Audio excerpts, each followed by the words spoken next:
வயலோ வயலோ வயலோ செழிக்க வாழ்வு தந்தானே, வயலோ வாழ்வு தந்தானே. அட பொன்னா விளையோ பூமிக்கு நல்ல விவரம் தந்தானே, உழவனின் உறவா வந்தானே.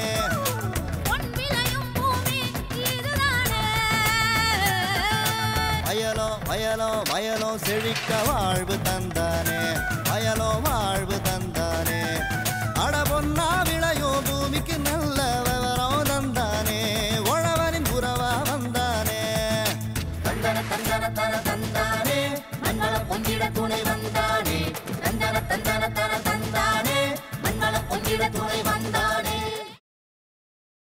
தொன்று தொட்டு வேளாண்மையில் உப தொழிலாக விளங்குவது கால்நடை வளர்ப்பாகும். வேளாண்மையோடு இணைந்துள்ள கால்நடை செல்வங்களான மாடு வளர்ப்பு, அதன் இனங்கள், வெள்ளாடு இனங்கள், கோழி இனங்கள் குறித்த பல விளக்கங்களை சென்னை மாதவரம் தமிழ்நாடு கால்நடை மருத்துவ அறிவியல் பல்கலைக்கழக பதிவாளர் டாக்டர் TJ ஹரிகிருஷ்ணன் அவர்கள் கூறுகிறார்.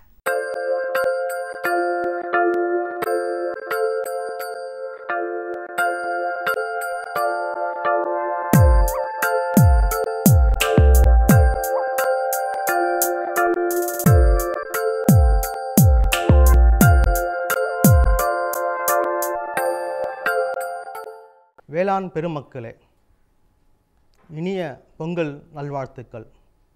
சுழன்றும் ஏற்ப பின்னது உலகம், அதனால் உழந்தம் உழவே தலை என்ற வள்ளுவரின் வாக்கிற்கு இணங்க வேளாண்மை தொழில் ஒரு தலையாய தொழிலாகும். காலம் காலமாக வேளாண் தொழிலும் கால்நடை வளர்ப்பும் இணைந்து மேற்கொள்ளப்படுகின்றன. வேளாண் தொழிலின் எஞ்சிய பொருட்களான தவிடு, தட்டை, வைக்கோல் போன்றவை கால்நடைகளுக்கு நல்ல தீவனமாக பயன்பட்டு வருகின்றன. அதேபோல் கால்நடைகளின் சாணம் நிலத்திற்கு சிறந்த ஒரு இயற்கை எருவாக பயன்பட்டு வருகிறது. இவ்வகையில் வேளாண் தொழிலும் கால்நடை வளர்ப்பும் ஒன்றே ஒன்று சார்ந்து உள்ளது. கால்நடை வளர்ப்பின் அனுகூலங்களை அறிந்த தமிழக அரசு நல்ல பல திட்டங்களை செயல்பட்டு வருகின்றது. 60,000 விலையில்லா கறவை மாடுகள் வழங்கும் திட்டமும், 28 லட்சம் விலையில்லா ஆடுகள் வழங்கும் திட்டமும், கோழி வளர்ப்பு குறைவாக இருக்கும் மாவட்டங்களில் முட்டைக்கோழி, இறைச்சிக்கோழி, நாட்டுக்கோழி போன்ற வளர்ப்பை மானியம் கொடுத்து ஊக்குவித்தல், மேலும் பசுந்தீவனம் பயிர் மேம்பாட்டு திட்டங்கள் போன்ற பல திட்டங்களை தமிழக அரசு தீட்டி வருகிறது. பல்கலைக்கழகத்தின் கீழ் இயங்கி வரும் 21 பயிற்சி மற்றும் ஆராய்ச்சி மையங்கள், 3 உழவர் பயிற்சி மையங்கள், 3 தேசிய வேளாண்மை அறிவியல் மையங்கள் மூலமாக பயிற்சிகள் அளிக்கப்பட்டு வருகின்றன. இவை தவிர பல்கலைக்கழகத்தில் உருவாக்கப்படும் தொழில்நுட்பங்களும் இப்பயனாளிகளுக்கு கொண்டு செல்லப்படுகின்றன. தமிழகத்தில் பல்வேறு வகையான கால்நடை செல்வங்கள் காணப்படுகின்றன.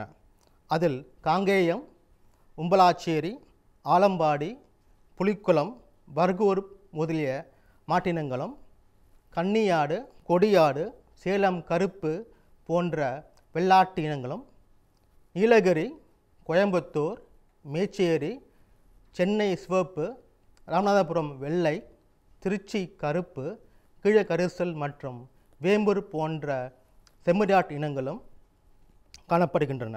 இத்தகைய உள்நாட்டு இனங்களை பாதுகாக்கவும் அவற்றின் திறனை மேம்படுத்தவும் பல்கலைக்கழகம் பல மரபியல் ஆராய்ச்சிகளை மேற்கொண்டு வருகின்றன.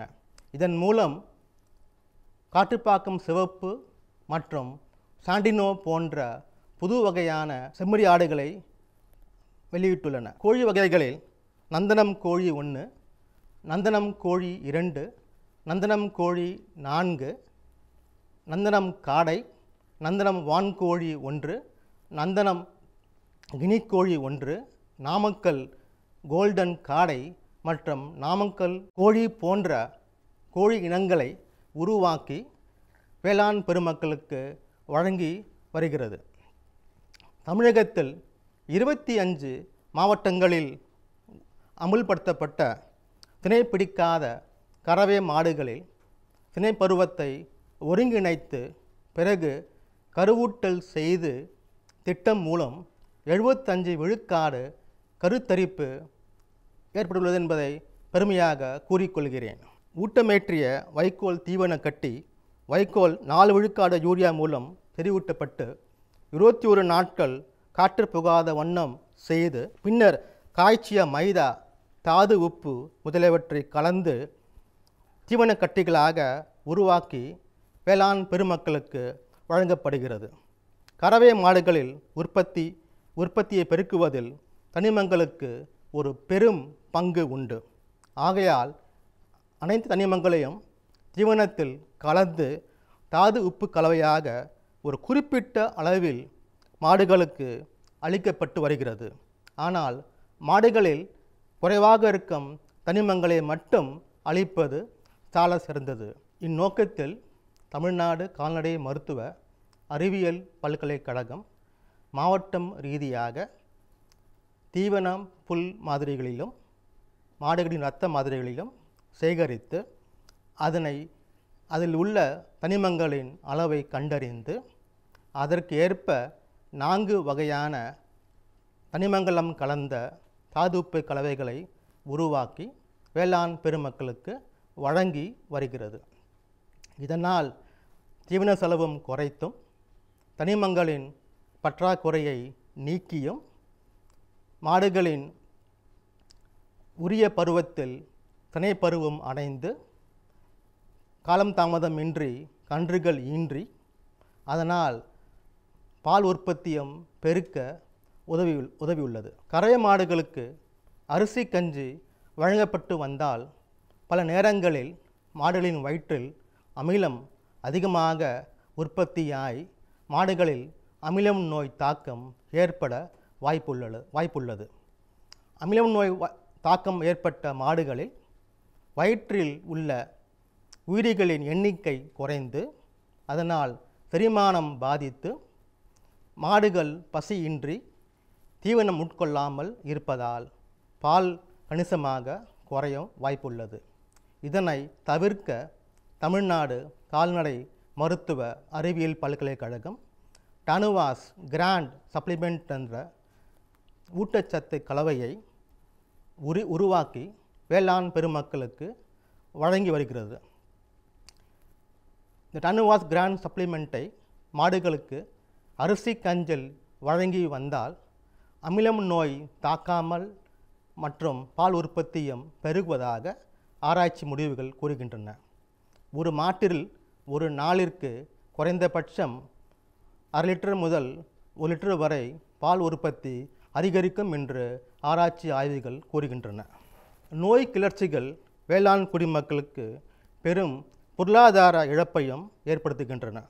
நுண்ணுயிரி மற்றும் நச்சுயிரி நோயினால் கால்நடைகளில் பாதிப்பும் இறப்பும் காணப்படுகின்றன. இதில் முக்கியமானது கோமாரி நோய். கோமாரி நோய் ஒரு நச்சுயிரி நோய். இந்நோயை தாக்கக்கூடிய கிருமி 350 கிலோமீட்டர் காற்றின் மூலம் பரவக்கூடிய தன்மை கொண்டது. இந்நோய் பாதிக்கப்பட்ட கால்நடைகள் வாயில் சளி போன்ற ஒரு உமிழ்நீர் கயிறு போல தொங்கிக் கொண்டு இருக்கும்.